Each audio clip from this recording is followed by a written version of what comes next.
And good morning, everyone.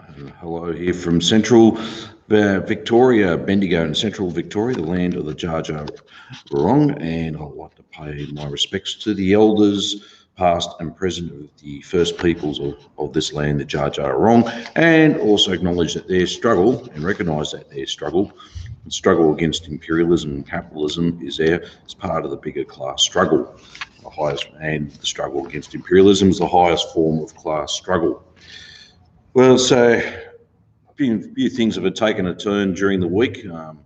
I'll be going on leave as from middle of next week, and I was planning to go back to Sydney, or go to visit Sydney and see my mum and stepdad for Christmas and other people. Obviously, that's just fallen short. We've been warned now in Victoria. We've been warned not to travel to Sydney. There's been clusters breaking out there on mainly the northern beaches, but all that area is now under a red alert, where the rest is an orange alert, meaning it has potential to really break out. It's a shame. I was actually few months ago, I wrote Christmas off completely, and then obviously through November, it was back on the agenda. Now it's unfortunately I can't go and see my mother personally for Christmas. I am going to plan to try and see my dad up in Orange in New South Wales. I am able to travel into New South Wales, though regional, the rest of regional New South Wales are still green, in the sense where it means by green coded, we can still travel freely there. But things can change very quickly, as we've experienced here in Victoria and elsewhere around the world. It's been also too quite busy leading right up to Christmas. Never a dull moment, if we want to put it lightly. I certainly like to wind down, but obviously things have to wind up, especially work related. I'm just going to adjust my camera a little bit. Just bear with me. I just need to make that adjustment. Oops, how's that? Right.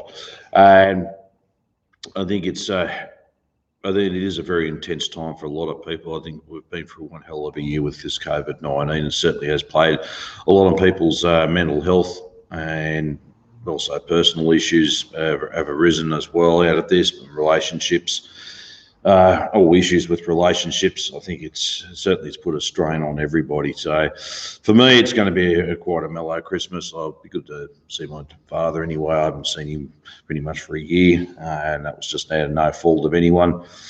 He is in his late 70s, and same with his wife as well, so it'd be good to catch up with them. For once, I've usually just seen Christmas, I've usually seen my mum and stepdad and relatives in Sydney first, and then I head up to Orange a day or two later and visit Dad. But this time I'll be seeing him first for Christmas. But anyway, well, it is a day at a time, taking it through this very awkward moment. It just comes to show you, though, even in the summertime, there's the potential to flare up this COVID-19. I know we tend to distance more in summer just naturally because it's hot. Look, hot weather is not a guarantee to actually stop this virus either. I think some very strict protocols put in places is a guarantee. Well, obviously the world's still in a tailspin at the moment. I won't talk too much about what's happening in the US. I'll let other friends and comrades talk about that. But here in Australia, just recently, if you've actually quite noticed, there's been just a slight cabinet reshuffle in the Morrison government. And what's quite interesting, I saw a comment on Facebook during the week that within maybe the next few months, maybe the next 6 months, there may be an internal coup against him in his own party to remove him as Prime Minister and place Peter Dutton, the Minister of Home Affairs, who's a very sinister, very scary character. If you want to look at the extreme right within that party, there he is. He's the complete body of that, the representative of that, and it would be very concerning.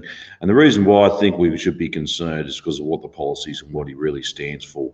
I think he is basically, citing personally, but for what he stands for, he really would be trying to push things now further and further to the right here in Australia. And the reason why this coup against Morrison would possibly happen is because what's happened. China has now basically put a lot of tariffs or even not wanting a lot of Australian coal anymore. There's a few reasons why too. It's not a matter of just dumping on the Chinese market, like a lot of the bourgeois media commentators would have said. It's also too, China's moving to new energy sources, renewable, clean energy sources. They're also looking at fusion power. That's why they had their expedition to the moon just recently, collecting samples there. And looking to move away from thermal coal as a traditional power source. That's a big factor that's usually not mainly commented on. Instead, they want to just escalate the trade war even further. But what Morrison's done has been on behest of Washington, going ahead to try and make relations with China a lot worse than what they should be. The fact is, at the end of the day, the coal lobby themselves, if they're losing a market, what are they going to do? They're obviously in place. They want to have a government that will actually obviously fight for their interest. And we do live under a capitalist system, and governments we elect are the ones to reflect capitalist interests. Now, if the coal sector obviously is losing out, they're going to be looking elsewhere for political support and for those to manage their affairs. So hence why nothing's in the background. So I think we should watch this space with not a lot of interest and also some concerns as well. I think whatever certain freedoms we still do enjoy here in Australia will certainly be even further curtailed as well. But look, without me sounding like Mr. Doom and Gloom, I think we've obviously just got to watch this space and be prepared. The other thing as well, in the new year, the attacks on the working class will intensify, like I've mentioned in previous videos. Obviously, industrial legislation or industrial reform has been tabled in Parliament. Next year is going to be a big year for the working class. Well, it's every year's a big year for the working class, but we certainly need to look at now how we're going to be successfully mobilising and prepared for an organised fight back against any immediate attacks, and not just resist attacks, but how we're going to move forward as well. I think the best form of attack is the best form of defence is to go on the attack and moving forward as well. How we're going to improve, because I'm sure big business here in Australia has got a list of things they'd like changed as well, and they're just ready to go. If they can take everything off us, they will do that as well, which actually, in some aspects, about our domestic economy, we're nearly close to $1 trillion in debt. And that alone, for working class people, for common working families, is going to put a greater hardship on them as well. It's not going to put a greater hardship on the middle classes, with the bourgeoisie. They'll just offset all the costs onto everybody else that are trying to make ends meet, trying to survive every day. And we're also going to see a lot of increases in homelessness as well. The home prices here in Australia are still ridiculously high, just stupidly high. Why? I've never thought in my whole entire life that over the day, just your common 3-bedroom home would be a six-figure sum, would cost out 6 figures. Just ridiculous. And also too, it just shows you the capitalist accumulation of property in a sense where our homes. Houses are built not to provide us with a home, but to make profit. Just typical capitalist sense. For me, a home is a home, and a lot to be treated as such, not as an asset to make money off. And this is where the whole concept under capitalism, what a home is all about. To them, it's an asset to make money off. But I do want to raise something very interesting here. I just caught the corner of my eye the other day during the week. I just popped in the newsagents, and I saw this in The Economist. And will inflation return? Now, that's not a commonly talked about subject. That's usually, especially on a lot of these lives, not as I do, but everybody else I tend to follow, and I'm got close associations with who actually talk about. I think it's actually a good little discussion we need to address. Well, what is inflation? I did briefly touch on it in a previous video, and I think it's something worthwhile or research. In the 1960s, I believe it was, there was a document that came out from the Communist Party of Australia, the then Communist, and by someone known by Ernie Thornton. It was once a leading trade union figure in this country, and very highly thought of as well. and it was called The Cause of Inflation and the Answer.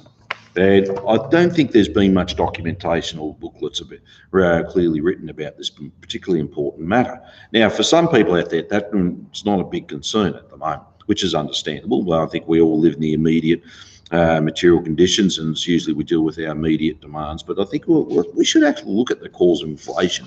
I've talked a little bit about political economy before, and obviously how profits made. Sorry, I've got an itchy nose for some unknown reason.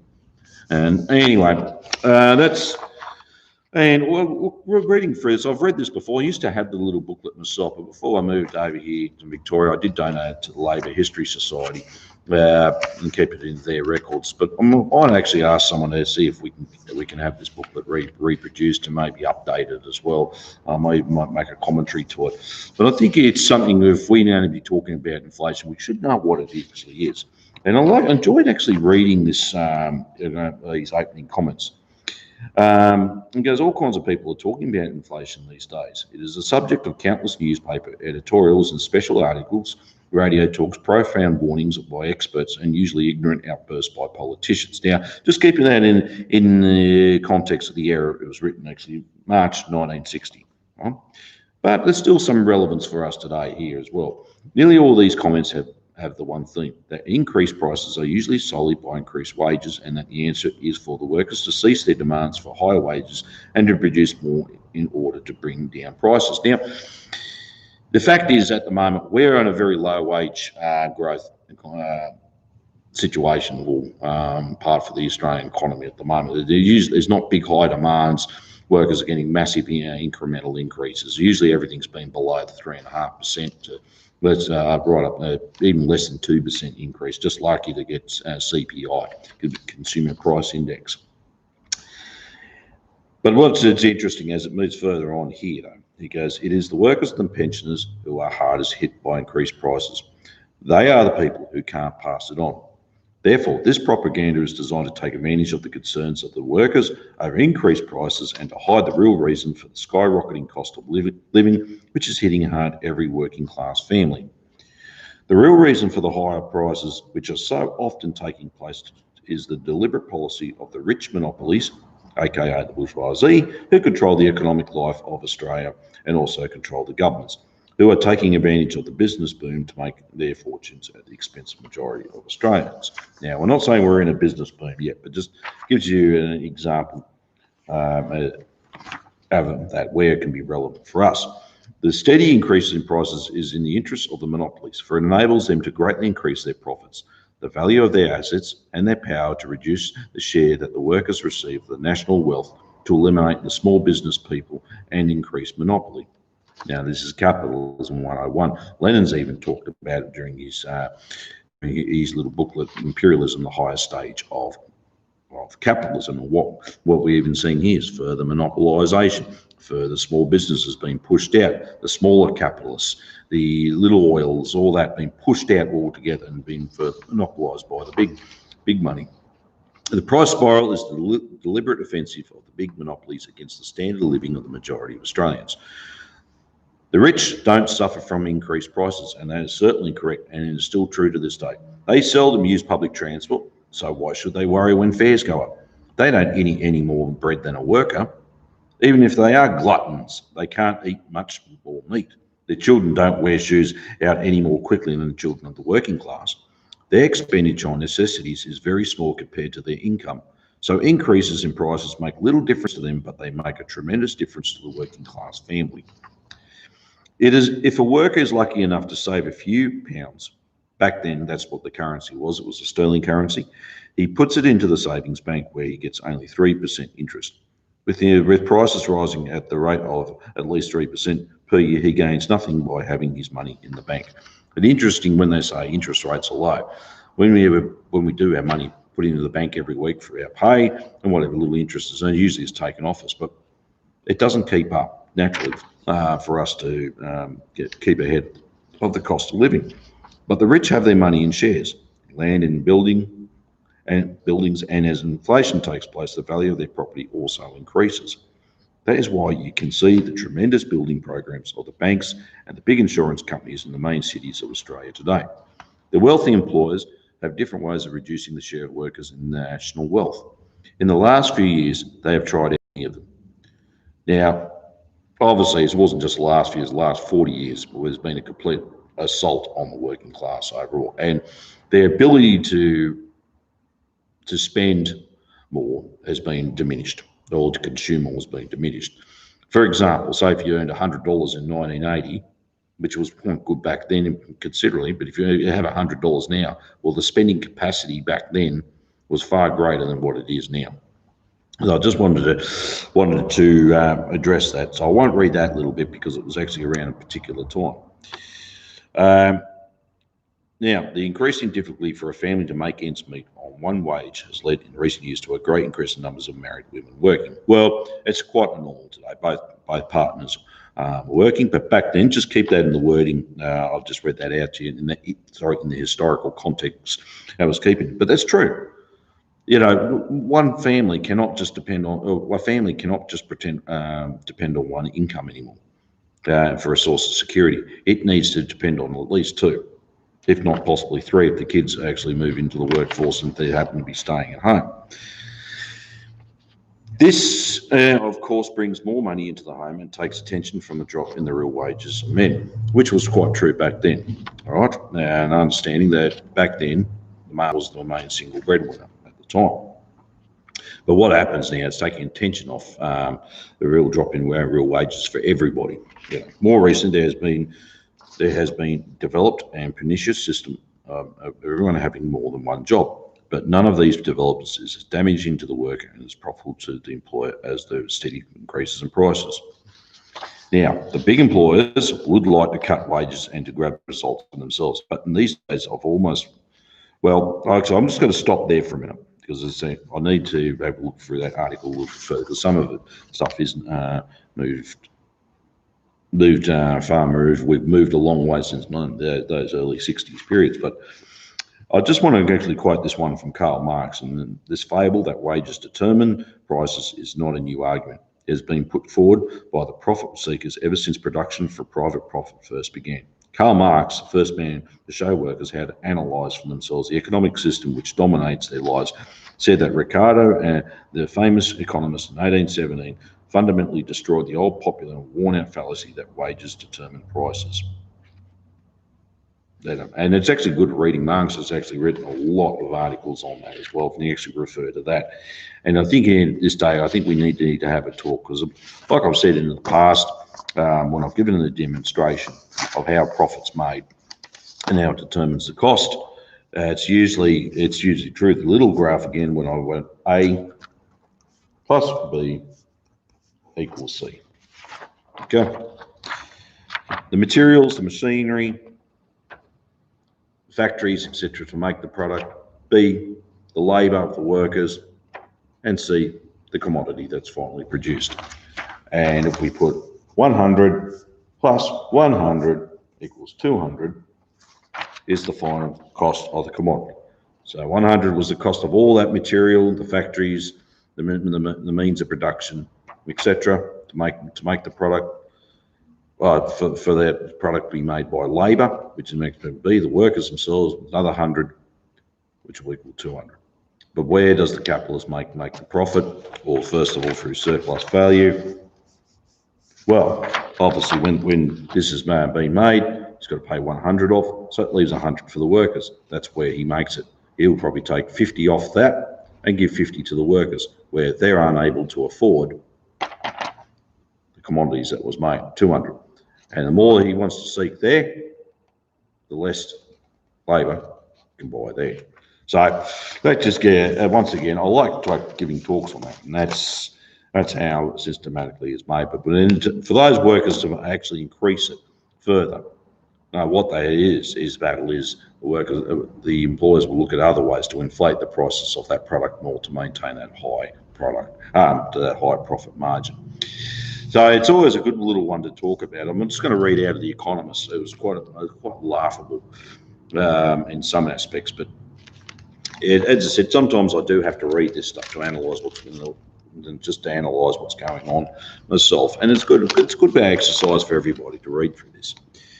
Now, will inflation return? Low inflation underpins today's economic policies. Government should prepare in case it doesn't last.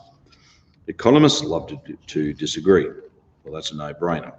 But almost all of them will tell you that inflation is dead. Wrong again.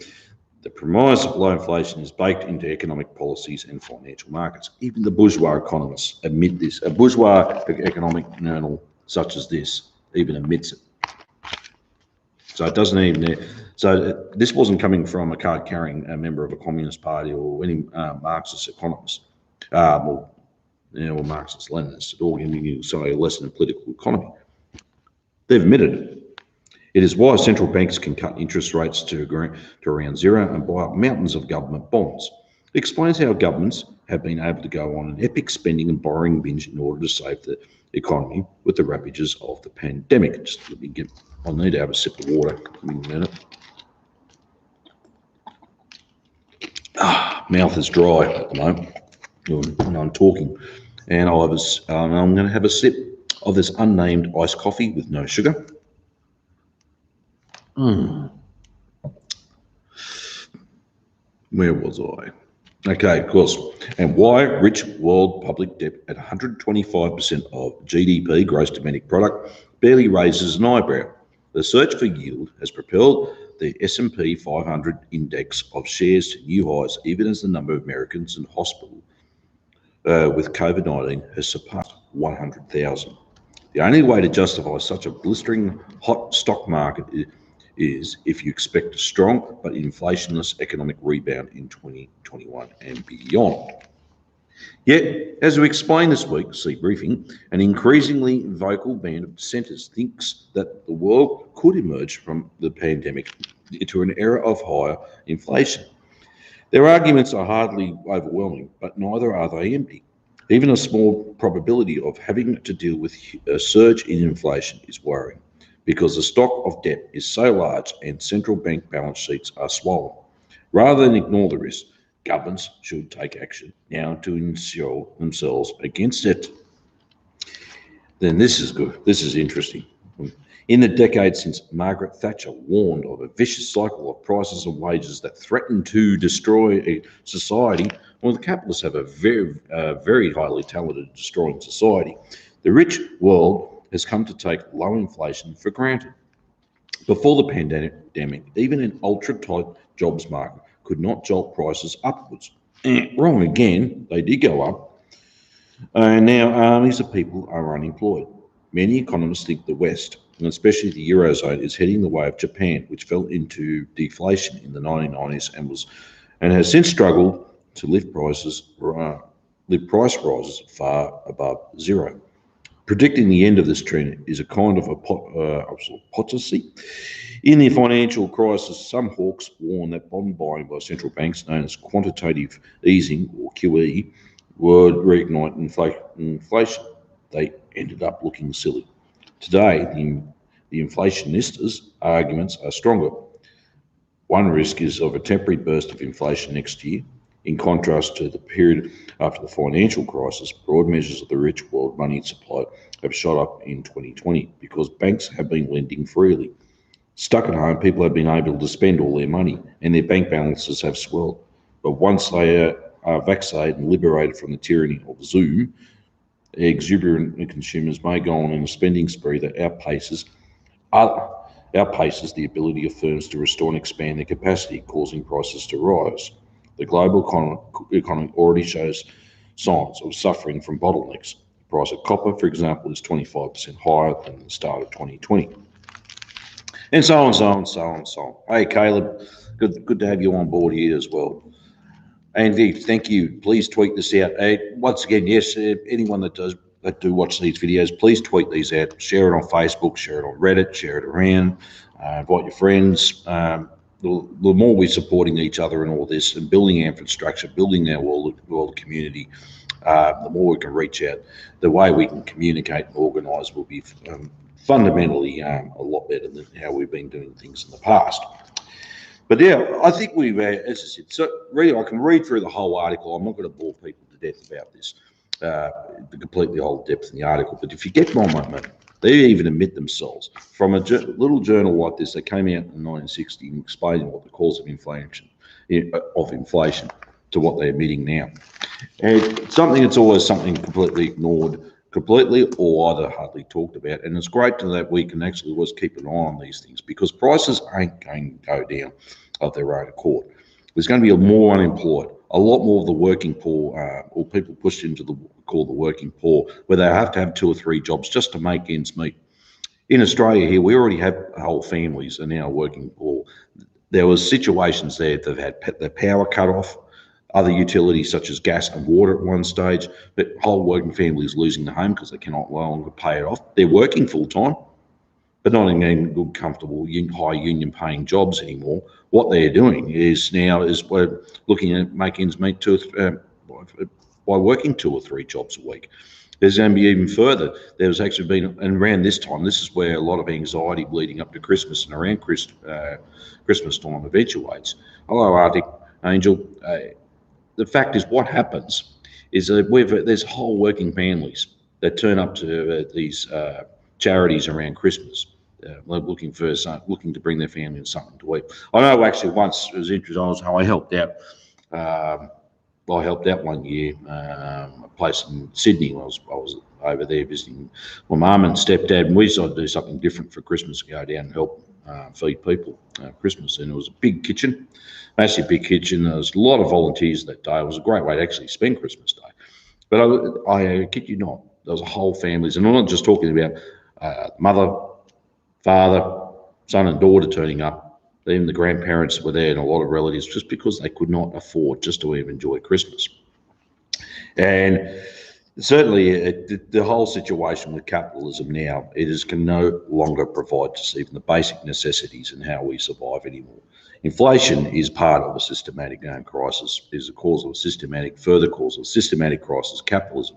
Because remember, then capitalists are always seeking further and further profit.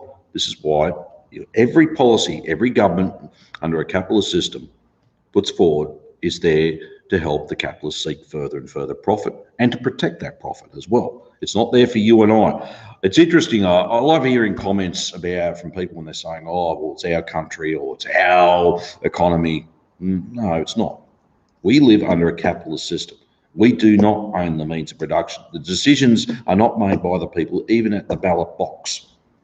They are made behind closed doors of Parliament, in the boardrooms, etc. And we all have known from the past, and especially in Australia, if a particular government is not putting in policies that benefit the ruling classes, the international monopolies, or internet.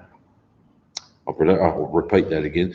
An example like the multinationals and other capitalists, well, obviously they get pushed out.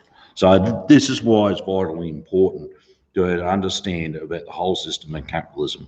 The only things we can do is go and sell our labour in order to have some form of income. Yes, because obviously, if we didn't have to do that, we'd certainly be enjoying a very interesting life, that's for sure. But that's what we have to do. We have to give our labour, sell our labour in order to have some form of money, income to come in, so we can survive. Capitalists don't have to. When I made actually that earlier article, when a price and rise of things, of anything, just common one, food, other commodities, just general things that you and I especially depend on for our survival, that's nothing to them.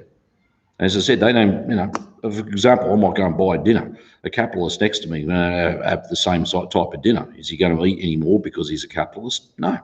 He'll eat the same thing, but it doesn't worry him. He's still got a large income. And I've now had to pay a lot for that meal. So just always keep it in account. Every time we hear about saying it's our economy, it's our system, it's not. It is a capitalist system. It's run for capitalists on behalf of capitalists as well. And that's always generally get down to the point of looking at what's primary, what is the primary cause of all our today's problems. And it's interesting when I've watched others live chats and YouTube channels, and I look at the commentaries and some of the arguments. Some get about to be really silly, and I thought, comrades, just get back into focusing on what's primary. Cross, I'd hate to see us all on a battlefield, and you're more worried about worry about secondary stuff. We need to actually concentrate on moving forward. If you know what I mean. I think we just need to keep focused, but it's important that we all read this stuff. And study it and then realise what's going on here. And this will also help us to educate working class people, and organise working class people and just show them, here we go. The decision's not made by people like you and me. This is all made in the boardrooms, be it in New York, London, Tokyo, all the big finance centres around the world. And obviously, it's not just because we've got a bad government, it's because that's what they have to do. And this is where the actual genuine decision making is made. So always keep that into account. So over talking today, I mean, even if we had a change of government here, it wouldn't make too much. What we need to do, and this is the question, it wouldn't mean too much to us now, but what we need to do. Sorry to sound a little bit scattered there for a minute. I'm just trying to think on my feet there. I think it's what we need to do.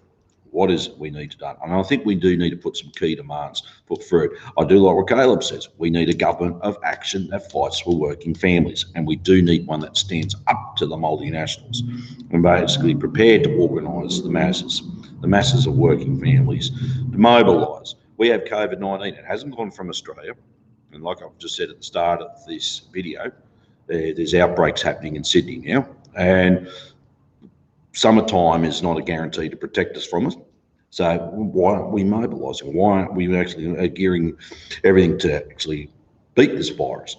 We also too, another thing in our summer times here, is bushfires and intense heat waves. Why aren't we doing something to mobilise for the environment? And that's what a government of action would do. They would mobilise us to deal with this systematic climate change, which for Australia, if it does get, and will get worse, it will be devastating, not just the economy, but it'll be devastating for both the environment and for a lot of working class people as well. We do tend to live on a very hot climate here in Australia. We are one of the world's driest continents. We probably are the driest continent on the earth. So rain for us is very precious. So that just gives you an example of where we're at the moment. Obviously, where we're seeing things move forward in the future. Look, I can predict this for next year. The economic situation will only improve for a certain section of people, for a certain class, but it will not improve for the rest of us at all. As I'm going into negotiations with a few more companies next year for new agreements, and obviously they will be screaming poor where they're not doing too well either. What they were trying to do is actually further push the road workers' conditions and rights further in order to maintain and increase their profit margin. That's what a lot of a big fight is going to happen all around the world as well. But what's also too, without being sounding depressing and sounding like Mr. Doom, I'm just going to adjust that camera once again. Give me a moment. I think what's inspiring around the world is what's happening in India, led by the Communist Party of India, Marxist, the Communist Party of India, and I believe it was called the Socialist Unity Centre. Don't correct me on that. Someone could type that in the comments. I forget the actual name of it, but certainly that is inspiration. Over 250 million. I believe they're still striking at the moment, and that strike's growing. Will it lead to a revolutionary situation? Fingers crossed. I'm hoping it would. Qualitative changes. Let's see this as a significant quantitative change. Will it make into a qualitative one? Well, let's see and wait and see. And hopefully it does. I think what we're seeing too, the levels of struggle are going to intensify. So as the situations are further making life hard for working families here in Australia and around the world. But what we also see when there's an action, there's a reaction. And what happens, the level of struggle will increase. I think even a lot of people's ideas and attitudes will start changing as well. They're looking for answers. And a lot of working class people are looking for answers. And we do need to get out to those people, get out to those masses. And once again, it's been correctly pointed out. And just to comment on Caleb Morpan's latest video, I was watching it yesterday, and it just simply laid out the task ahead. It's just a clear path, simple as 1, 2, 3. This is what we need to do. We need to get out there and engage with the masses. Not be interested in kings of the protest cage and be part of a protest movement and feeling good afterwards. I've been on many rallies in the past and protests, and everyone, oh yeah, it's good to get out there, we're on it. And yet we hear about long-winded middle-class speeches about how bad things are, and then everyone goes off to the various hotel or pub afterwards and have a few beers and think, whoa, we did a lot. And actually, we achieved nothing, to be honest with you. What did we generally achieve? The protests are part of a struggle. They can be a useful tool to use and to mobilise and just show to mobilise and to demonstrate this is a show of force. But having these little rallies around the place is just not working. We need to actually get out there and engage with the masses again and educate them about this stuff. A lot of people watch this through the media, and it usually goes from one ear now through the other. They're not completely attached to what's happening. But let's just start engaging with them. Start finding out what their concerns are and engaging in their everyday issues. We can start building up something here as well. I mean, I'm fortunately an advantage. I'm a union organiser, and yes, I organise workers, so I'm engaging with workers every day, or at least one group of workers. That probably is an advantage myself, and some of you don't have that, and I get that, okay? But there's other ways to do that as well. There is other ways, and workers do engage in other community-based things, from sporting clubs right through to other social activities.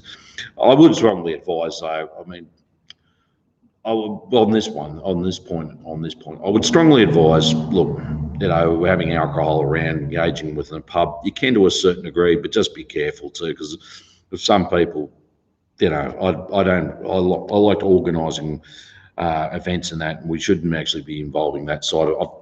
The reason why I so warned you, I've seen people, especially if they've been for a hard time, messy this year's been hard. Oh yeah, let's all go to the pub and down a few drinks, and then next thing you know, arguments ensue, and it gets crazy, and you don't want to be involved in that. So we really try and avoid that side of. Yeah, I enjoy having a drink or two, but look, to be honest with you, guys, we need to, if we are going to be generally organising, well, you can't serve the two masters. All right. You are here to serve the working class and working families, and we do need to engage it without that issue and that problem alone. So there are other ways to go about it, and just talking, just engaging with people as well, finding out what they do. I think in the past, what I've seen here in Australia, especially what we call the left, or quite correctly, it's called the synthetic left. They want to actually descend on workers, be it on a picket line or anyone else, with all their magazines and flags and waving, and then they're out in the streets shouting at people that they disagree with, and etc. Instead of trying to engage with actual engaging with them. And I think the first bit was to actually talk about that education, instead of actually shouting at someone because they've got a wrong view on a group of people or their particular attitude about things. That is the incorrect way of going about that. Workers have got all sorts of views on things. Some are actually quite progressive on some, but there's a lot they've got very conservative views on things, and then we've got to accept that. But let's find out what unites us as well as class, and find out what the actual issues are. The problem is the economic issues, how we make ends meet, how we're going to survive, and then we work from there and organise that as well. And it's vitally important to do it. Now, I notice also too a lot of comments over the course of the last year, and on many other channels as well, about unions. All right, unions are not perfect, I accept that. They're actually products of capitalism. They came into being because of capitalism, because workers needed to actually organise to have their interests represented. And of course, obviously, we're talking about labour aristocracy and that. Yes, it's diminishing. Labour aristocracy is diminishing, but the basic principle of unionism is collective, is unity in struggle.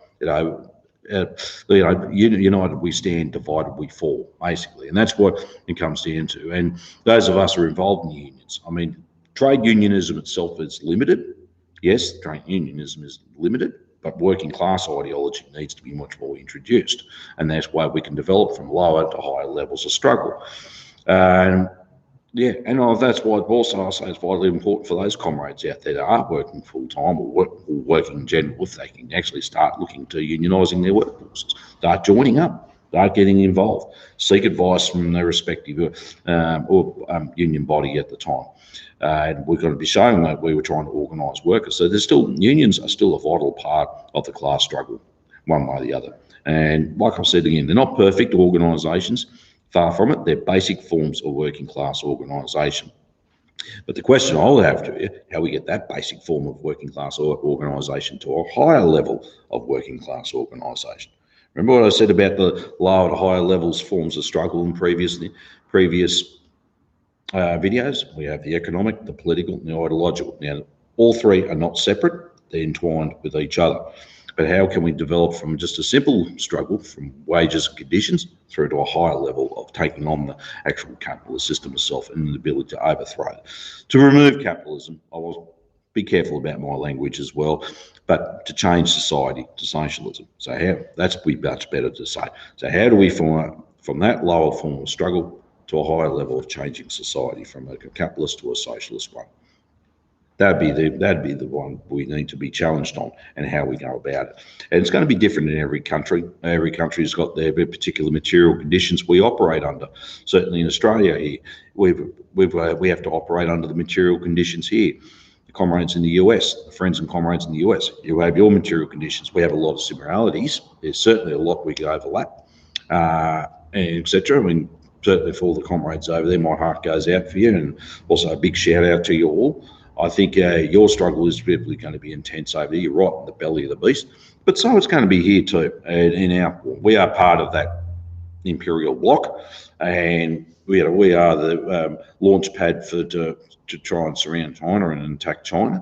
I believe actually this country's been used by Washington and New York to further advance their interests even further, and to the detriment of the well-being of this country. That's as simple as that. The detriment of the well-being of all the working families here, because we're the ones that are going to be suffering from this, not the wealthy.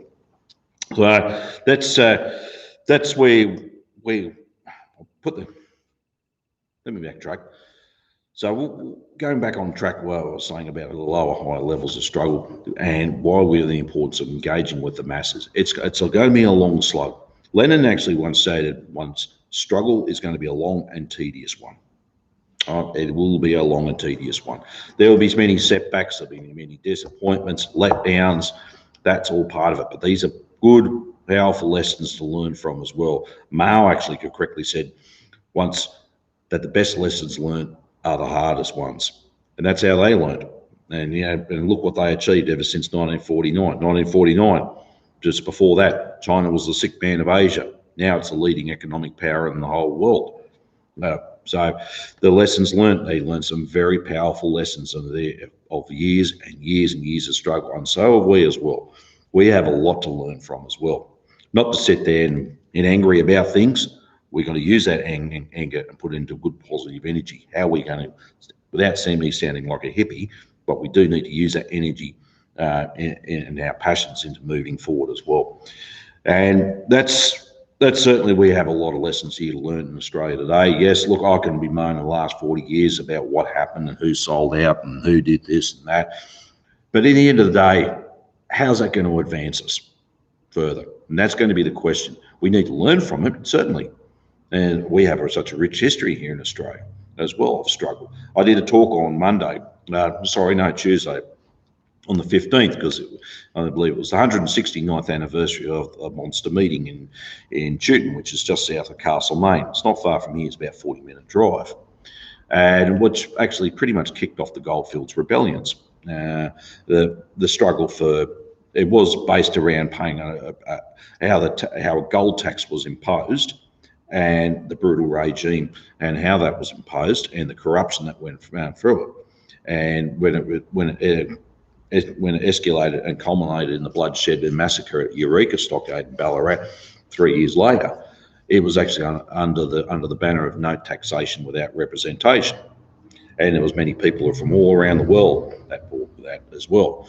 And it started off the monster meeting, over 30,000, I believe, people involved in digging gold in the goldfields there. And 2 years later, the Red Ribbon Rebellion here in Bendigo. And fortunately, it was quite interesting. Here in Bendigo, Wozenbai didn't lead to bloodshed. Everyone was armed, everyone was disciplined. Yes, everyone was armed. And how they imposed the tax here, that even if you weren't directly involved in gold mining and panning for gold, up how you through the sift, You could be a street cleaner. You could be selling fruit and vegetables, but you still had to pay a gold tax. You could be just walking through. A farmer could be raising some sheep. He'd still have to pay a gold tax. So everyone was up in arm, and it was disciplined as well. So the authorities thought, I think Bendigo, we'll leave that alone, and they actually gave some concessions. And unfortunately, with Eureka, they decided not to this time and clamped down brutally and massacred a lot of people during at that stockade. The fact is, what happens, the struggle didn't continue from there.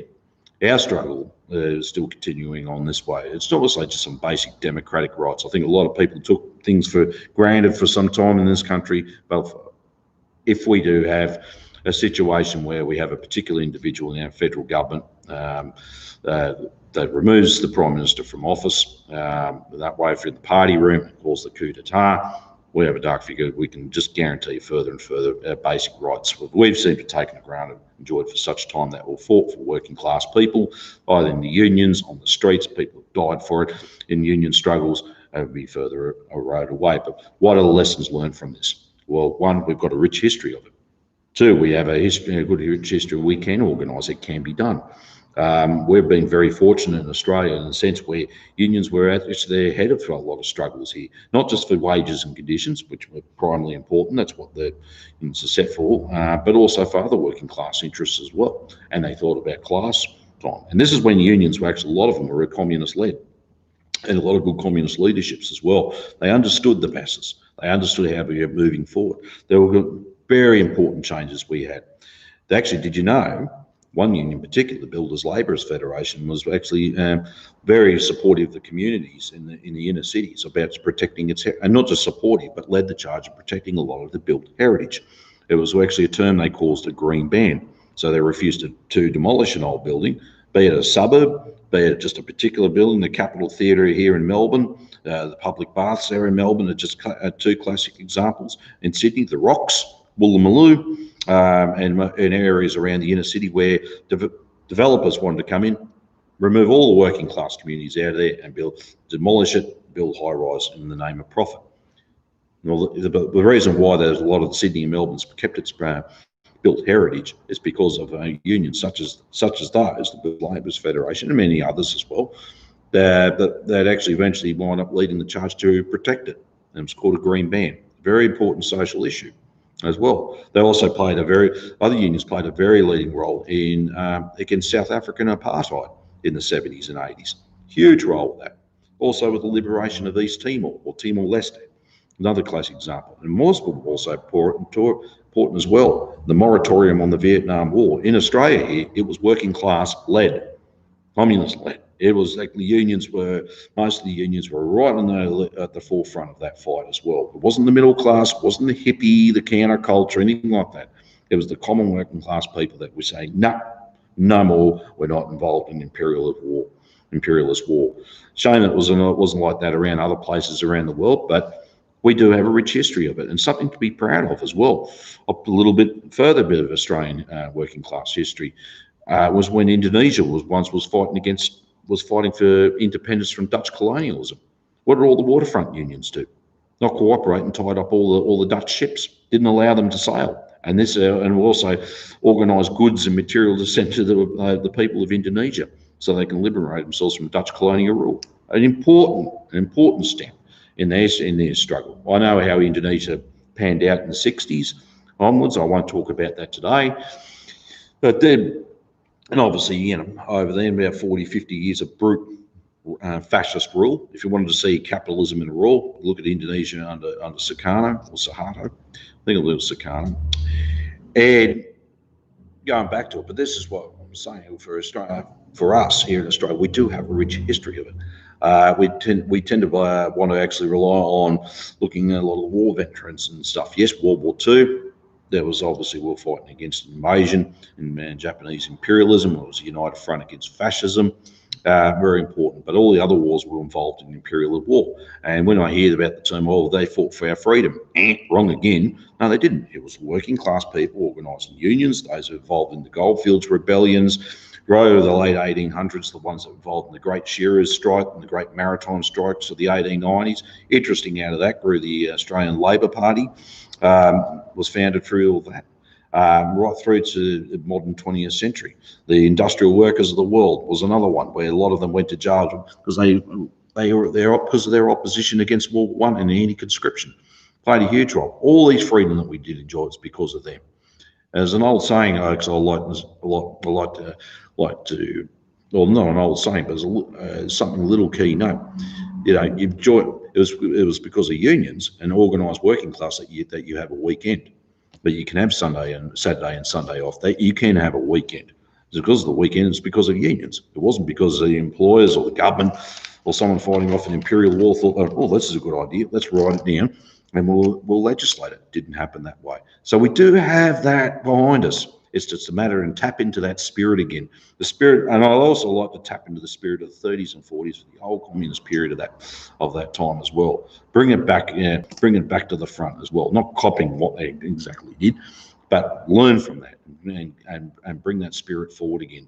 That we need a government of action that fights for working families. That we need to unite everyone, regardless of the colour of their skin, their nationality, their religion, their creed, or their sex. We do need to bring them together, bring everyone together as a class, as working families. Because if we're going to fall back in our little groups, once again, united we stand, divided we fall, and being divided, action will be impossible, and moving forward will be definitely off the agenda. We could not get anywhere besides fight amongst themselves, and I'm sure the capitalists would love that as well. So that's where that's what some of our ideas I'm just putting forward to you yourself. For us in Australia, we do have a rich history to learn from, but also how we're going to apply that today. Get out to the masses and start talking, and we can do it. And that's the fact is, try to actually overcome the defeatist attitude. Oh, well, they're going to do that to us anyway. Oh, they're just going to put that through no matter what I do. That is exactly what the capitalist class, the imperialists, want us to think. How do you think we achieved a shorter roster for all those construction workers on Barrow Island 5 years ago? Yes, there was some that had that attitude. Oh, well, what's the point? They're all going to start, they're going to win anyway. Well, no, they're not going to win. And we won. We won. We actually had a social issue. And instead of having everyone working 4 weeks on, 1 week off, we worked it down to 23 days on, 10 days off. Especially for those who came in from interstate, they certainly was the time when we achieved it. And that was the ability, everyone were understood, they were educated, there was engaging with the masses. It was education, agitation and organisation through that. And the ability to achieve something there. So if we could do it on one island, I'm sure we can achieve something on such a grand world scale as well. The saviour people themselves. How do you think 1917 happened? With everyone just going around accepting defeat, just accepting, oh, well, they're going to shoot us anyway. Oh, well, what's the point of changing? Rah, rah, rah. Well, of course, you're not going to get anywhere with the defeatist attitude. But did the Bolsheviks do that? No. They engaged with everyone. They brought everyone together, organised it. How do you think it just didn't happen for the hell of it? Oh, let's have we did a revolution didn't come in a tin. Here's a revolution. Just add water and apply. It doesn't work that way. It certainly took a lot of hard work, and it will take a lot of hard work. But it takes a lot of hard work, dedication. Of someone like myself, yes, I live it, I breathe it. That's just part. That is maybe it's me. It's something but deep down, I know what it is because I give a damn about where we're going in this planet, and we do need to do something as well. And yes, it's going to be a very long and tedious one as well. Would I love revolution in my time? Certainly. Would I, a change of our society from capitalism to socialism? Peacefully, preferably peacefully, and I'll make that very loud and clear now. Did they make that mention last week as well when I brought up the issue when someone said about bringing firearms to a rally here in Australia? Completely dumb idea, completely stupid actually. In fact, I wouldn't want you near me at all. The fact is, at the end of the day, yes, we would try to do it peacefully, and that if we could start going on about war and that, you're going to bring everyone down on top of you like that. The fact is, you're going to have too much opposition to you as well. So getting back to it, yes, we want to see. I certainly want to see change. I certainly do. I'd love to see a socialist Australia with Australian characteristics. Just imagine that. And I thought it would be that would be a great place to be. Will it be paradise completely? Not quite, but there'll be certainly a lot of struggles further ahead with that. But certainly, I think for Australia, it'll be the best thing for it. We become a lot more self-reliant. We're an island nation.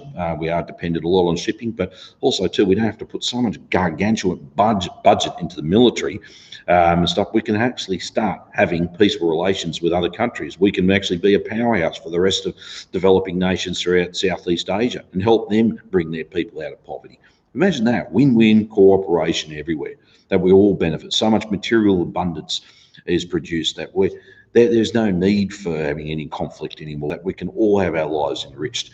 And you can actually yourself can improve yourself further. You might want to look at avenues and, the ability of some poor working class kid, the ability for him to be a doctor. Like my grandfather said to me once, the person who can sweep a workshop floor will make a brilliant mechanical engineer, and we should actually have ability for people and have a system that they can improve and advance themselves on a personal level as well, and be rewarded for it. So without having to go back to try and exploit the crap out of everybody in order to make a profit. So I'm going to leave it at that today. I was just a bit under an hour. It is a lovely day out there again. I do want to catch up with someone later on, but it has been a pleasure talking to you. I will be again live tomorrow. That'll be 12 p.m. Australian Eastern Daylight Time, and I believe that'll be 8 p.m. US Eastern Time. Me and Dust James, Working Class Revolt. Tomorrow we've actually been quite busy during the week. We were planning to try and have a guest speaker. One guest speaker I tried to have was Mimi Al-Laham, or otherwise known as Young Syrian Girl, but she's obviously been caught up in a few things at the moment. We will endeavour to try and have her on later, or sometime next year. I know her personally. She lives here in Australia, and I think she'd be a wonderful addition to have on a talk show as well. Her alone, and I'll just give her a credit where it's due. And if she ever comes across my videos, a big shout out to you, Mimi. The fact is, in the day, a lot of stuff that Australia wasn't aware about Syria, it was because of her. She's from Syria herself, obviously. And when she was on national television once on a show, it was like a talk show, and they were talking about Syrian civil war, and just the way the liberal press, such as the ABC, was on about it, doesn't explain that Assad was bad, and everyone garnered support of these so-called moderates, which were actually weren't out to be the terrorists themselves. So Mimi piped in and explained the whole situation, and even the ABC just didn't know. They were completely gobsmacked. So it was good for her to speak out and explain what was really going on. Anyway, I'm going to leave it at that today. I hope you enjoyed it. Sorry, I was a little bit scattered there on a few things. I will improve as these things move on. Once again, please share this. Please share this far and wide. And look, I usually round it off as in these videos: dare to struggle, dare to win. But I think most important now that the struggle against imperialism is intensifying around the world. I think one by one we can see countries are slowly moving away from the grip of imperialism. But it's most importantly now that workers of all countries unite. Dare to struggle, dare to win. Thank you.